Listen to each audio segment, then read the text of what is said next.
A todos bienvenidos de nuevo a HistoTips. El día de hoy vamos a hablar sobre la histología de los componentes del sistema nervioso central. Como ya habíamos visto en generalidades, el sistema nervioso central tiene como componentes al encéfalo y a la médula espinal. En el encéfalo encontramos al cerebro y al tallo encefálico, y también en el sistema nervioso central podemos incluir al cerebelo. Vamos a iniciar este video hablando del recubrimiento de este sistema nervioso central, de todas estas estructuras, que son las meninges. Como podemos ver en este esquema, aquí de color grisecito, se ejemplifican a las meninges. Las meninges van a ser capas de tejido conectivo, ojo, ya no de tejido nervioso, sino de tejido conectivo, específicamente tejido conectivo denso y regular.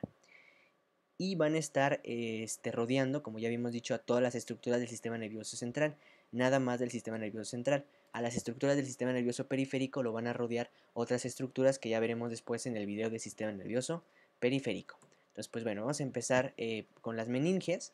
Estas meninges son tres: la de externa e interna será la dura madre, la aracnoides y finalmente la apia madre. Es importante saber que están formadas de tejido conectivo, como ya habíamos dicho, denso y regular. Pero a pesar de que todas son de tejido conectivo denso y regular, vamos a ver que algunas tendrán unas fibras de tejido conectivo específicas y también van a tener tipos celulares específicos. Bueno, vamos a iniciar entonces primero con la dura madre. La dura madre también se le denomina paquimeninge porque es la capa meningia más gruesa. A la aracnoides y a la apia madre también se les conocen como las leptomeninges.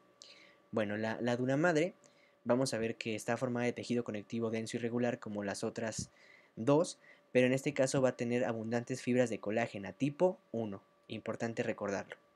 Y también vamos a ver que la dura madre, el tejido conectivo de la dura madre, vamos a encontrar ahí en ese tejido conectivo vasos sanguíneos, por eso se dice que es vascularizada. Eso también es muy importante porque vamos a ver que la dura madre y la apia madre van a estar vascularizadas, pero la aracnoides va a ser avascular, así que es importante recordarlo. Bueno, la dura madre, dependiendo de la bibliografía, se le distinguen dos capas o tres. Lo más común es que se hablen de dos y que la tercera sea como una partecita de la segunda, pero ahorita vamos a hablar sobre eso. La primera va a ser o la más externa va a ser la capa perióstica, y se le denomina perióstica porque va a servir como periósteo del hueso. Si se dan cuenta, la dura madre va a estar en contacto con el hueso, en este caso con los huesos del cráneo. Entonces esta dura madre, su capa perióstica, va a estar muy vascularizada, y además va a tener células osteoprogenitoras que pueden diferenciarse a osteoblastos, y además con esos vasos sanguíneos van a nutrir al hueso, por lo tanto sirve como periósteo. También vamos a encontrar en esa capa perióstica a los fibroblastos, pero lo más importante es que recuerden que hay células osteoprogenitoras. La segunda capa que describen la mayoría de los libros es la capa meningia, y se le denomina meningia si estamos hablando del cerebro y del cerebelo, pero si estamos hablando de la médula espinal se le denomina raquidia. Nada más cambia como el nombre, pero ambas, bueno, al final es una misma capa y va a estar formado, va a tener fibroblastos. Pero ahora, la siguiente capa, que algunos manejan como la tercera, va a ser la capa limítrofe. Esta capa va a estar formada por una sola capita de fibroblastos, pero estos fibroblastos van a estar unidos entre sí por uniones de tipo desmosoma y tipo nexo. Por lo tanto, van a formar como una barrera limitante y por eso se le llama capa limitante. Bien, entonces en este otro esquema, aquí podemos distinguir mejor a las capas de la dura madre. Tenemos aquí en la parte de arriba, la que se está continuando con el hueso va a ser la capa perióstica, y la otra capa sería la meningia, y dentro de la meningia encontraríamos a la limítrofe. Ahora, algo también muy importante es que entre las capas perióstica y meningia vamos a encontrar estructuras que se denominan senos venosos. Ahí vamos a encontrar sangre venosa. Y esto es muy importante que lo recuerden. En este caso tenemos un esquema que representa a un seno venoso del cerebro, que es el seno venoso sagital superior, que es de los más grandes de los senos venosos, y se forma, como ya vieron, entre las capas perióstica y capas meningias. Por eso también se le denominan senos venosos durales, porque están dentro de la dura madre en sí. Bueno, entonces esa es en cuestión de la dura madre. La dura madre también tiene la peculiaridad de que va a formar estructuras anatómicamente importantes. Por ejemplo, la haz del cerebro, que va a dividir al hemisferio derecho del hemisferio izquierdo. Esta va a estar formada de de dura madre. Y también, es decir, de tejido conectivo denso. También va a formar la tienda del cerebelo, que va a dividir al cerebelo, perdón, del lóbulo occipital, y también al diafragma celar, que va a formar el techo de la silla turca. Entonces esas son estructuras que en anatomía son muy relevantes que ustedes identifiquen, y todas están formadas de dura madre. Bien, ahora, entre las capas meningias también vamos a encontrar espacios. El primer espacio del que vamos a hablar es el espacio que está por arriba de la dura madre y que por lo tanto se llama espacio epidural. En este espacio epidural hay plexos venosos. Igual aquí vamos a encontrar entonces plexos venosos. Bien, recuerda que estamos hablando del recubrimiento del sistema nervioso central. Entonces vamos a estar recubriendo tanto al cerebro como al cerebelo, pero también a la médula espinal. En el caso de la médula espinal, este espacio epidural es muchísimo más grande y hay más cantidad de plexos venosos. Entonces en este caso el espacio epidural es el que está aquí en amarillito, porque vamos a ver que en el caso de la médula espinal, este espacio epidural va a estar ocupado por tejido adiposo y también por muchísimos plexos venosos, que son esos espacios en negro. Y esto es clínicamente importante porque es aquí donde se inyectan la anestesia epidural. Aquí se inyecta el anestésico en este espacio epidural para que el medicamento entre a los plexos venosos. Eso es muy importante. Bien, vamos a seguir entonces con la siguiente meninge. La siguiente capa meningia va a ser la aracnoides, que es la que se encuentra en medio, entre la dura madre y la pia madre. Esta aracnoides recibe su nombre porque tiene dos porciones. Una porción es plana, que es la que está en contacto con la dura madre, pero de esa porción plana surgen trabéculas, y esas trabéculas hacen la apariencia de que el aracnoides se vea como una telaraña, por eso recibe el nombre de aracnoides. Entonces aquí tenemos la parte plana del aracnoides que está en contacto con la dura madre, y de esta parte se protruyen las trabéculas de aracnoides. Entre esas trabéculas, y esto es muy importante, entre esas trabéculas existe un espacio, y a ese espacio se le conoce como el espacio subaracnoideo, porque está debajo de la capa plana del aracnoides. En ese espacio subaracnoideo se localiza vasos sanguíneos y también el líquido cefalorraquídeo, pero van a estar en el espacio subaracnoideo. En el aracnoides, que está formada de tejido conectivo denso y regular, como ya habíamos dicho, ahí no va a haber vasos sanguíneos. Por eso se dice que el aracnoides es avascular. Pero no se confundan, los vasos sanguíneos que ven aquí están en el espacio subaracnoideo, no están propiamente en el tejido conectivo que forma al aracnoides. Bueno, el aracnoides ya dijimos que está formado de tejido conectivo denso, pero tiene fibras elásticas, no tiene las abundantes fibras de colágeno tipo 1 de la dura madre. Entonces también es una diferencia. Bien, ahora hay otros espacios de los que tenemos que hablar. El espacio subdural va a ser el que está debajo de la dura madre y el que está entre la dura madre y la aracnoides. Ese espacio subdural es normalmente un espacio virtual, es decir, está muy reducido porque normalmente la dura madre y la aracnoides, de manera normal, están muy juntas entre sí. Sin embargo, cuando hay un traumatismo craneoencefálico y se rompen estos vasos sanguíneos del espacio subaracnoideo, la sangre se empieza a acumular en este espacio virtual, y por lo tanto ya no se hace virtual, o sea, ya se hace evidente ese espacio porque se empiezan a separar las capas meningias, porque aquí se empieza a acumular sangre, y esas son las denominadas hemorragias subdurales, que son consecuencia de traumatismos craneoencefálicos. Así que normalmente es virtual, pero pues puede llenarse de sangre. Y el espacio subaracnoideo, ya lo habíamos visto, tiene líquido cefalorraquídeo y vasos sanguíneos. Es muy importante que recuerden que tiene líquido cefalorraquídeo, porque vamos a ver que esta aracnoides, que ya habíamos dicho que tiene una capa plana, pero también una parte de trabéculas, vamos a ver que también a partir de esta capa plana del aracnoides van a formarse otras estructuras que se denominan vellosidades. Entonces aquí tenemos otro esquema donde sí se pueden ver. Entonces aquí tenemos la que está en azul, el aracnoides, aquí tenemos su capa plana y sus trabéculas. De la parte plana se forman estas vellosidades, y estas vellosidades van a irse a desembocar hacia los senos venosos durales, que ya habíamos visto, y también se van a ir hacia los plexos venosos del espacio epidural.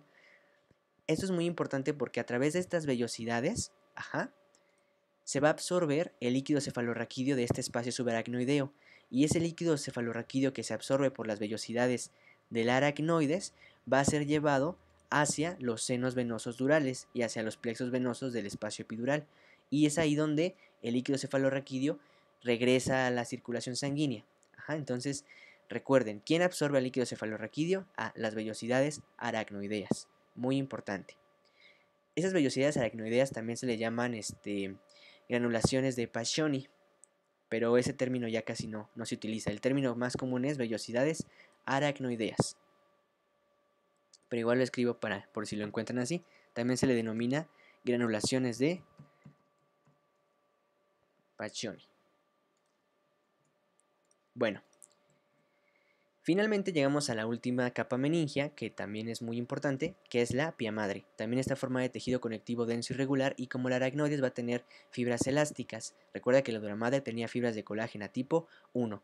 En el caso de la pia madre también está vascularizada, es decir, su tejido conectivo tiene vasos sanguíneos. Recuerda que la aracnoides no está vascularizada y que la dura madre sí lo está.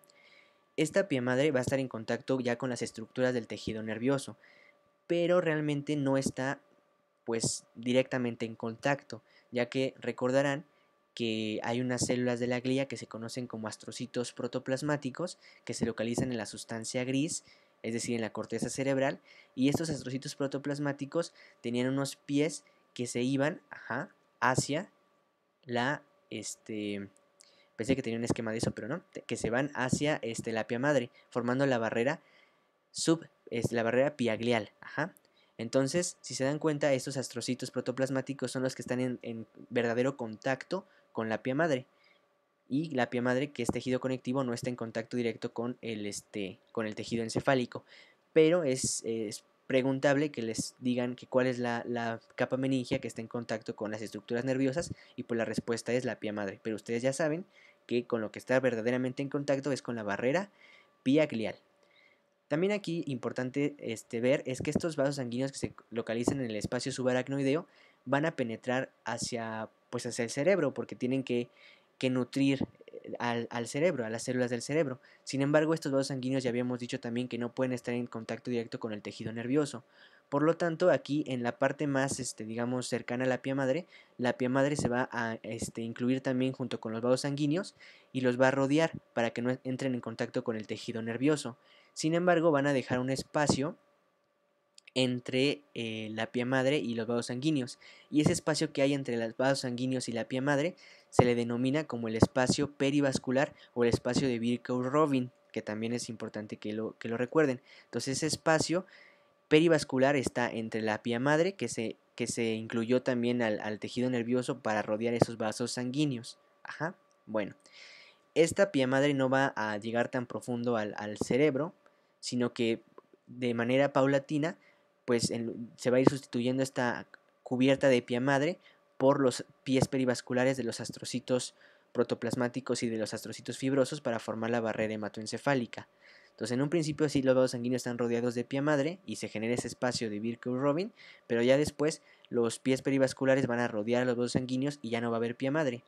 Entonces eso también es importante, es parte de la anatomía y de la histología de las meninges. Bueno, entonces aquí para hacer un repaso de todas las meninges, aquí tenemos a los huesos del cráneo, aquí tenemos por lo tanto la que está en contacto con el hueso es la dura madre, que tiene dos capas, la perióstica y la meningia, ¿no? También aquí recuerda que está la limítrofe, que está formando una barrera de fibroblastos en la parte más, digamos, más interna. Recuerda que entre la capa perióstica y meningia se localizan los senos venosos durales, donde el ejemplo más común es el seno sagital superior. También recuerda después que sigue el aracnoides, que tiene esa forma por sus trabéculas, y que también se forman vellosidades aracnoideas, que son las que tenemos aquí, que van a absorber el líquido cefalorraquídeo del espacio subaracnoideo y lo van a llevar hacia los senos venosos durales. Y también recuerda que la que está en contacto con el tejido nervioso va a ser la pia madre, y que los astrocitos protoplasmáticos van a formar la barrera subpial o la barrera piaglial, mejor dicho. Bueno, eso sería como en resumen lo más importante sobre las meninges. Ahora ya vamos a empezar a hablar propiamente de las estructuras del sistema nervioso central, y vamos a empezar con el cerebro. Si nosotros tomáramos a un cerebro y realizáramos un corte, que en este caso es un corte coronal, veríamos que macroscópicamente se localizan dos zonas. una sustancia gris que está a la periferia y una sustancia blanca que está centralmente. La sustancia gris es propiamente lo que se conoce como corteza cerebral. Entonces la corteza cerebral es sinónimo de sustancia gris. Y como ya habíamos dicho, la sustancia gris se van a localizar ahí los somas neuronales. Por eso aquí tenemos a un soma neuronal que tiene una forma piramidal. Ajá. Y en la sustancia blanca se van a encontrar las fibras nerviosas que son propiamente los axones. Por eso aquí dibujé un axón para que recuerden que en la sustancia blanca tenemos a los axones y en la sustancia gris tenemos a los cuerpos neuronales. Ahora, en esta sustancia gris pues encontramos axones y esos axones en su mayoría están mielinizados. La mielina así en vivo se ve blanca, por eso la sustancia se ve blanca, por la mielina. Pero si nosotros ya hiciéramos un corte para observar al microscopio, nosotros podemos utilizar una técnica histológica que se conoce como técnica de Kluber-Barrera. Esto es muy importante. La técnica de Kluber-Barrera utiliza tinciones, por un lado básicas, que van a teñir los núcleos de las neuronas, por ejemplo azul de toluidina, pero también utiliza una tinción muy importante que tienen que recordar, que es la tinción de Luxol Fast Blue. Esta tinción de Luxol Fast Blue sirve para teñir a la mielina, por lo tanto va a teñir a los axones mielinizados y lo va a teñir de un color azul, pero es un color azul muy intenso. Ajá. Entonces aquí nosotros podemos distinguir que este azul intenso representa los axones mielinizados teñidos con Luxol Fast Blue. Ajá. Igual si hacemos un aumento, podemos ver cómo tienen ese carácter ondulatorio, las fibras. Ajá. Y en el caso de la otra tinción, la tinción básica azul de toluidina va a teñir la sustancia gris, donde tenemos a los cuerpos neuronales que están aquí, ¿vale? Entonces, fibras nerviosas, sustancia blanca, cuerpos neuronales, sustancia gris. Y si lo tiño con Luxol Fast Blue, no se va a ver blanco, se va a ver azul intenso, ¿vale? Bueno, entonces es muy importante que lo recuerden. Entonces, bueno, vamos a empezar entonces a hablar de la corteza cerebral propiamente, es decir, de la sustancia gris, ¿vale? Entonces aquí tenemos un esquema de la corteza cerebral y recuerda que si es sustancia gris, pues vamos a encontrar cuerpos neuronales.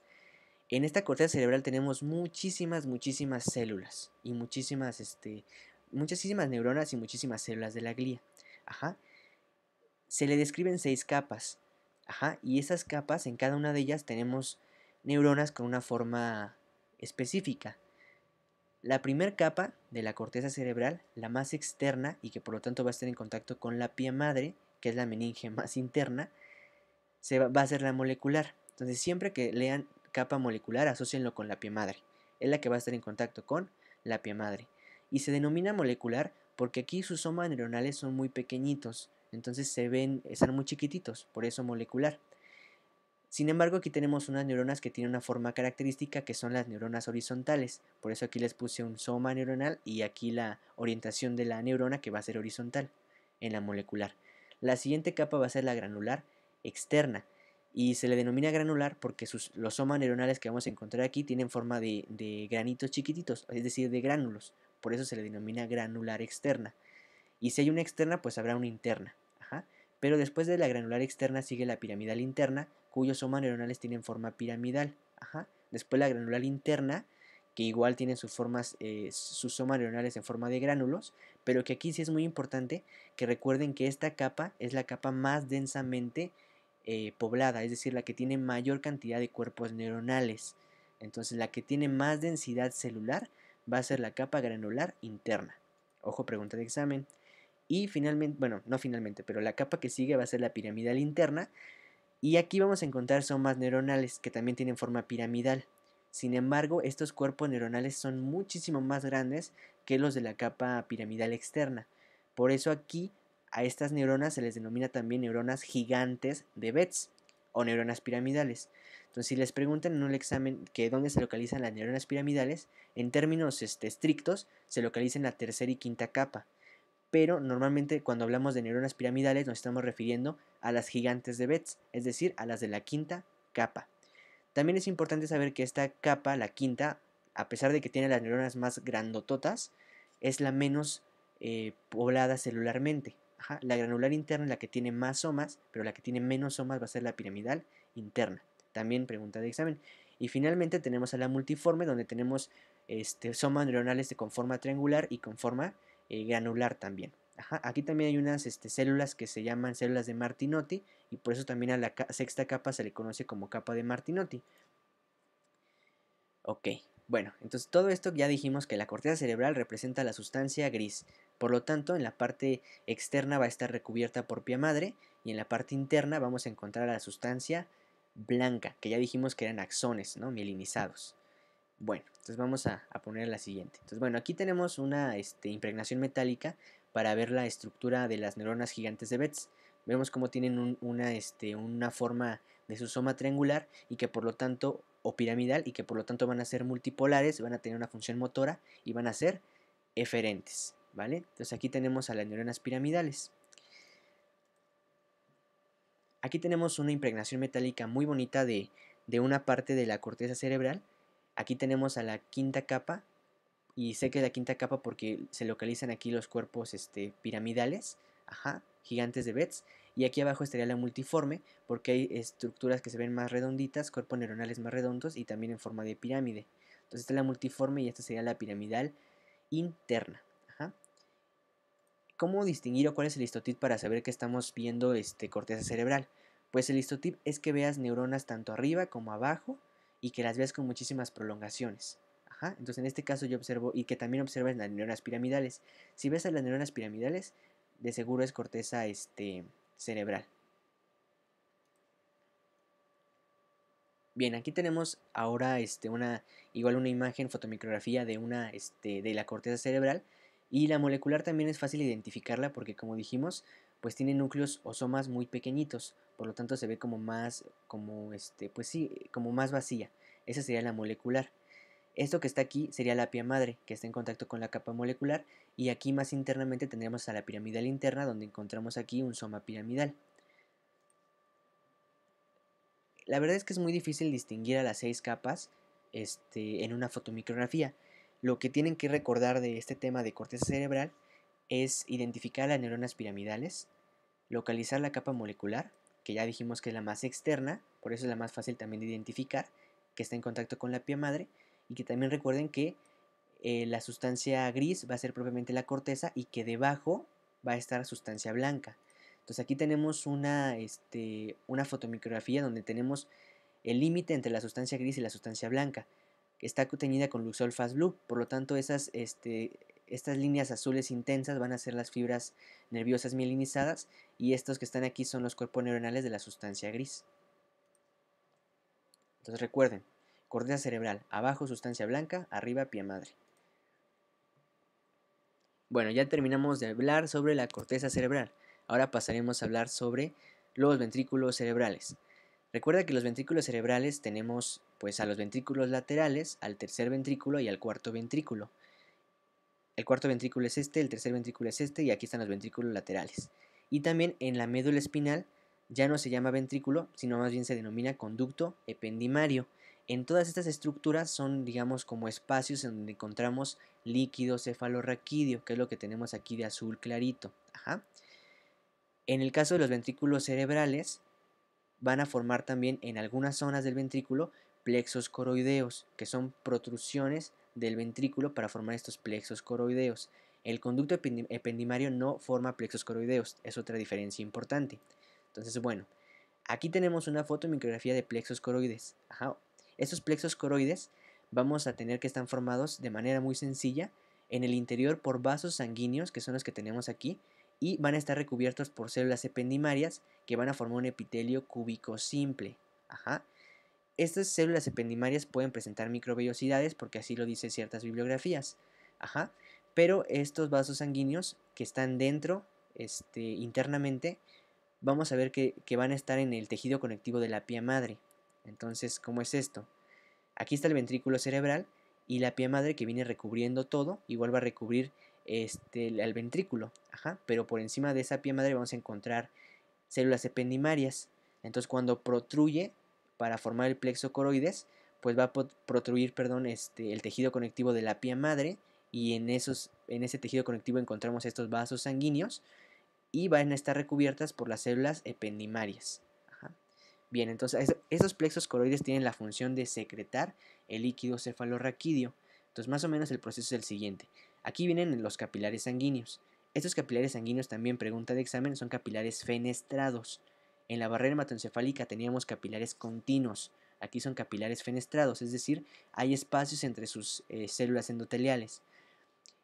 Muy bien, entonces por esos espacios entre las células endoteliales pues va a pasar la sangre y después este epitelio, estas células ependimarias están muy especializadas en un transporte selectivo, es decir, solamente van a pasar hacia la luz ciertas sustancias. Esas sustancias que van a pasar van a ser agua por medio de acuaporinas y también van a pasar iones. Esos iones van a ser iones de sodio, de potasio, de cloro, pero ya muy pocas, casi nada de proteínas, ni tampoco casi nada de glucosa, y solamente pocos linfocitos logran atravesar también este epitelio. Por lo tanto, aquí el líquido cefalorraquídeo, su composición va a ser principalmente de agua, pero también vamos a tener iones, entre ellos el ion más abundante es el ion de sodio, también va a haber iones de potasio y de cloro, y va a haber muy poquitas proteínas, muy poca glucosa y muy pocos linfocitos. Esta es la, digamos, la composición normal del líquido cefalorraquídeo y es muy importante que la conozcan porque cuando llegan bacterias o virus al líquido cefalorraquídeo, acá, se va a alterar esta composición, y de manera específica, de tal forma que si yo con una punción lumbar al espacio subaracnoideo extraigo líquido cefalorraquídeo, en ese líquido cefalorraquídeo, si después hago un estudio bioquímico y observo que tiene más proteínas o que tiene más glucosa o que tiene más linfocitos, eso me va a orientar hacia una etiología característica, es decir, a que sea un virus o que sea una bacteria. Entonces, bueno, por eso es muy importante saber. También el líquido cefalorraquídeo normalmente se secretan 150 mililitros y eso se tienen que volver a reabsorber. Ya dijimos dónde se reabsorbe, en las vellosidades aracnoideas. Y tiene que haber un control muy estricto de la cantidad de líquido cefalorraquídeo porque si hay más o si hay de menos, hay patología. Si hay de más, se genera hidrocefalia. Entonces, bueno, estos son los plexos coroides que ya dijimos que se forman en los ventrículos cerebrales. Este es el conducto ependimario, el que está en la médula espinal. Aquí tenemos a los ependimocitos formando este epitelio cúbico simple y aquí se pueden, además de microvellosidades, también pueden presentar cilios. También eso indica la bibliografía. Y con eso terminamos plexos coroides y ventrículos cerebrales. Ahora viene a hablar sobre el mesencéfalo. El mesencéfalo, nada más lo único que vamos a mencionar es que tiene una parte que se conoce como locus niger o sustancia negra, y que si nosotros hacemos un aumento de esa sustancia negra, vamos a encontrar esto. Vamos a encontrar neuronas, que son neuronas dopaminérgicas que tienen inclusiones de neuromelanina. Aquí tenemos la neuromelanina, que es un pigmento endógeno y que se ve de color parduzco, es decir, como negro. Ahora, aquí volvemos a hacer otro aumento y vemos que estas neuronas van a tener la inclusión de la neuromelanina. Ahora, ¿por qué estas neuronas solamente tienen neuromelanina y otras neuronas no? Es porque estas son neuronas dopaminérgicas. Aquí tenemos la vía de síntesis de la melanina, que después van a ver en bioquímica, pero la neuromelanina, su precursor es la tirosina. Entonces de la tirosina se convierte en dopa, que es el neurotransmisor, la dopamina. Y esa dopamina después se convierte en dopaquinona y a partir de esa dopaquinona se puede ir hacia la síntesis de melanina. Entonces se dan cuenta, en la vía bioquímica de la dopamina se puede llegar a la neuromelanina.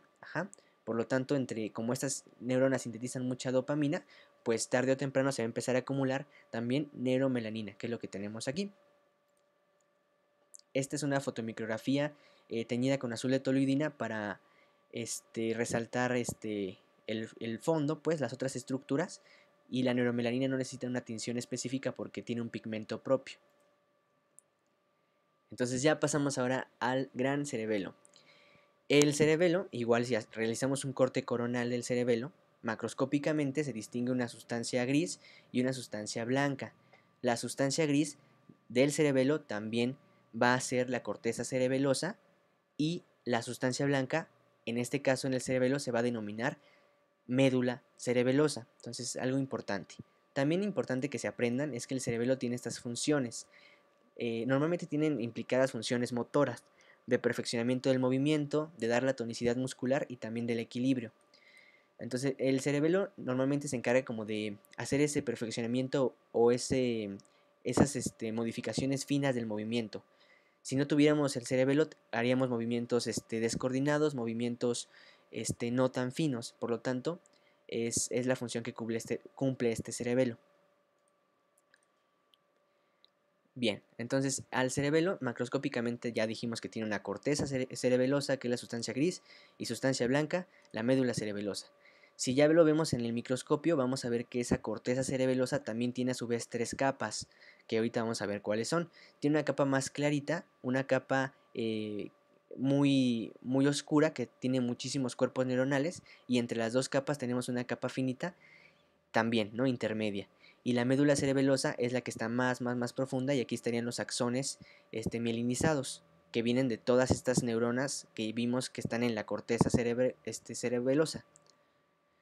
Bien, aquí en la corteza vamos a tener, dijimos ya, 3 capas. La capa más clarita es la capa molecular, que si recordarán, también en el cerebro la capa molecular es la más externa, igual aquí, y también esta capa molecular va a estar en contacto con la pía madre, como en el cerebro.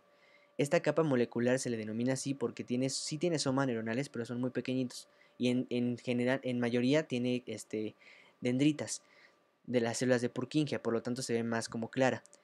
Después de eso viene la segunda capa, que es la capa de células de Purkinje, donde se localizan los somas de las células de Purkinje, que nada más es esta zona que estoy remarcando, y más internamente tenemos una capa que tiene muchísimos cuerpos neuronales, está muy densamente poblada celularmente, y sería la capa granulosa, porque aquí tenemos neuronas que se denominan células granulosas, se llaman así. Entonces, bueno, y después tenemos a la médula espinal, donde tenemos a los axones mielinizados, ¿vale? Esto ya lo habíamos dicho, ¿vale? Entonces ahora vamos a ver a las células de Purkinje, que son las más importantes para distinguir en el cerebelo. Estas células de Purkinje tienen un soma con forma piriforme, es decir, con forma de pera, y tienen dendritas a más no poder. Tienen muchísimas prolongaciones dendríticas y muy ramificadas. Ajá, y también tendrán pues su axón. Ajá, entonces es importante saber que las dendritas de las células de Purkinje se van hacia la capa molecular. Es por eso que habíamos dicho que se ve tan clara, porque tiene muchísimas dendritas de las células de Purkinje y muy poquitas células. En cambio, la capa de la célula de Purkinje, vamos a tener ahí a los somas de las células de Purkinje, que tienen esta forma piriforme, esta forma de pera. Y finalmente en la capa granular vamos a tener a otras neuronas que se conocen como células granulosas, y vamos a tener ahí también a los axones de las células de Purkinje. Algo muy importante y que es pregunta de examen es que la célula de Purkinje libera los neurotransmisores GABA, por lo tanto es una neurona GABAérgica. Ajá, y recuerden que GABA es el neurotransmisor inhibitorio por excelencia. Estas neuronas de Purkinje van a ser neuronas también multipolares, motoras y eferentes.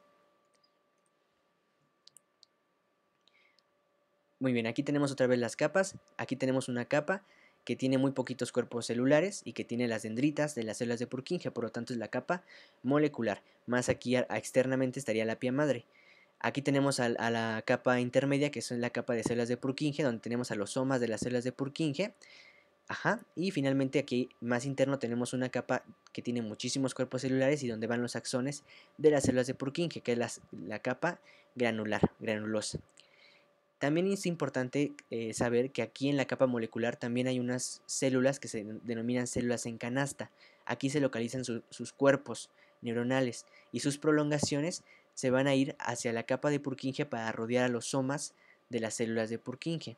Entonces, repito, los núcleos de las células en canasta se encuentran en la capa molecular, pero sus prolongaciones se extienden a la capa de Purkinje para rodear a esos somas de las células de Purkinje.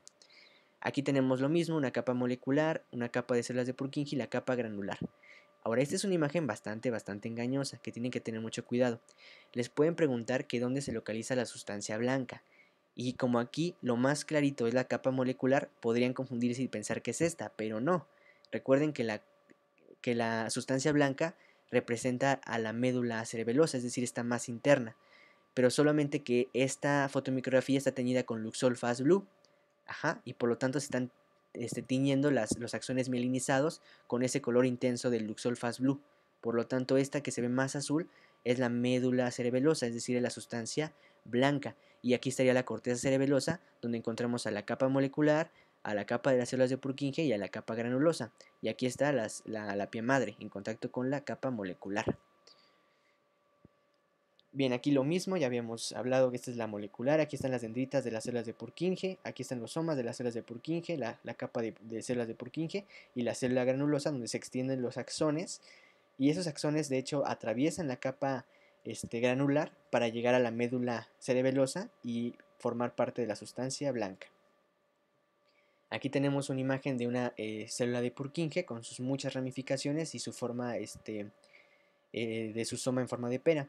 Aquí otra vez las capas del cerebelo, de la corteza cerebelosa específicamente, y aquí de nuevo las capas de la corteza cerebelosa. Aquí están las células de Purkinje, aquí la capa granulosa y aquí la capa molecular. Y terminamos cerebelo. Finalmente vamos a hablar de médula espinal. La médula espinal vamos a ver que tiene de característico que su sustancia blanca y su sustancia gris están invertidas. La sustancia gris se va a encontrar en el centro y la sustancia blanca ahora va a estar hacia la periferia. Esta médula espinal, como es sistema nervioso central, pues también va a estar recubierta por meninges. La pía madre va a estar en contacto con la sustancia blanca, ahora en este caso, la dura madre va a ser la más externa y entre estas dos estaría la aracnoides. Ajá. Y de esta médula espinal, como ya hemos visto, pues van a salir las raíces nerviosas anteriores y la raíz nerviosa posterior, ajá, y la raíz nerviosa anterior para formar los nervios espinales o nervios raquídeos. Aquí tenemos un corte de columna vertebral de feto, que también es interesante y muy bonita, donde tenemos aquí a la médula espinal con su sustancia gris en el centro formando esta H, su sustancia blanca a la periferia. Esta capa sería la pía madre que está en contacto con la sustancia blanca. Este sería el espacio subaracnoide donde hay líquido cefalorraquídeo. Después vendría la aracnoides y después vendría la dura madre en contacto con las vértebras. Este sería la vértebra, el cuerpo vertebral. Bien, también hay que saber que la médula espinal pues va a tener diferentes segmentos, ¿no? Tiene un segmento cervical, un segmento dorsal, un segmento lumbar y un segmento sacro. Y dependiendo del segmento va a ser como el tamaño de la médula espinal, pero eso no es necesario que sepan identificarlo. Es decir, no es necesario que sepan en qué segmento está pues el corte. Es muy difícil saberlo. Bien, y aquí tenemos una fotomicrografía que también póngale mucho ojo, que está teñida con Luxol Fast Blue. Por lo tanto, la parte que se ve más intensamente teñida va a ser la sustancia blanca, que ya dijimos que está en la periferia, y la sustancia gris está en el centro. ¿Qué parte se le estudia a la médula espinal? Bueno, la sustancia blanca, la sustancia gris y el conducto ependimario que también ya habíamos revisado. Aquí está el conducto ependimario con sus células ependimarias, sus cilios y sus microvellosidades formando ese epitelio cúbico simple. Aquí hay líquido cefalorraquídeo y no están formando plexos coroides, como ya habíamos dicho. Bien, ahora pasamos bueno, la sustancia gris tiene también una asta posterior, una asta anterior y también tiene una asta lateral. En el asta posterior, aquí la mnemotecnia es que vean cuál es la primer vocal de la palabra posterior, en este caso es una O, por lo tanto van a recordar que aquí las neuronas que se localizan en esta sustancia gris van a ser neuronas redondas, por lo tanto van a ser pseudonipolares sensitivas aferentes. Ajá. Aquí tenemos un corte, otra fotomicrografía, donde tenemos estos somas neuronales, donde observo el ojo de lechuza, por eso sé que son neuronas, y son redondas, son pseudonipolares. Aquí de hecho se ve su única prolongación que después se va a bifurcar, pero aquí está saliendo. Y entre estas neuronas encontramos neurópilo, es decir, muchas prolongaciones de las mismas neuronas. Ahora, esto es muy importante. Aquí tenemos un esquemita donde tenemos al asta posterior con sus neuronas redondas. Recuerda que la asta posterior es sensitiva, por lo tanto va a tener aferencias, por lo tanto los axones van a llegar hacia el asta posterior. Aquí tenemos el ganglio sensitivo de la raíz dorsal, en donde encontramos también neuronas que son redondas, es decir, que son pseudonipolares, sensitivas aferentes. Esos axones de estas neuronas del ganglio, estas neuronas ganglionares, van a llegar a hacer sinapsis con estas neuronas del asta posterior, que también son redondas. Ajá, pero van a llegar, es decir, va a haber aferencias. En cambio, aquí en el asta anterior podemos ver que va a haber eferencias, es decir, los axones van a salir de la médula espinal. Y aquí en el asta posterior van a llegar los axones, a hacer sinapsis con estas neuronas redondas. Bien, en el asta lateral encontramos cuerpos neuronales de neuronas preganglionares autónomas. Esto lo vamos a ver de manera más específica en el video del sistema nervioso periférico. Ajá. Y finalmente aquí tenemos el asta anterior, que vean que la primera vocal es una A, para que recuerden que tiene una forma triangular, tiene una forma triangular, que es la que tenemos aquí. Y por lo tanto van a tener una función motora, van a ser multipolares y van a ser eferentes. Aquí también tenemos a los cuerpos neuronales en la sustancia gris, ajá, y vean cómo sus axones se van hacia la sustancia blanca y después se van para formar a las raíces, en este caso anterior, para formar después al nervio espinal. Y aquí un resumen de lo que ya vimos. Entonces en el asta anterior tenemos neuronas triangulares, multipolares, motoras eferentes, y en el ganglio, en el ganglio sensitivo de la raíz dorsal y en el asta posterior tendremos neuronas redondas, pseudounipolares, sensitivas aferentes. Otra distinción entre ambas es que las que están en el asta anterior tienen su núcleo en ojo de lechuza céntrico y las que están en el asta posterior lo tienen más excéntrico, pero son detalles muy sutiles. Y finalmente recuerden que la parte anterior de la médula espinal es motora, la parte posterior de la médula espinal es sensitiva, y por lo tanto, dependiendo de qué región de la médula se lesione, va a haber la patología que se va a presentar, ¿no? Entonces, en el caso de que se daña completamente, pues va a afectar tanto la función motora como la función sensitiva. Si es solamente anterior, pues la función motora, y si es solamente posterior, la función sensitiva. Bien, aquí hay algunas preguntas de repaso. Si eres capaz de contestarla, continúa con los videos de Histotips, y si no, repite el video cuantas veces sea necesario. Hasta la próxima.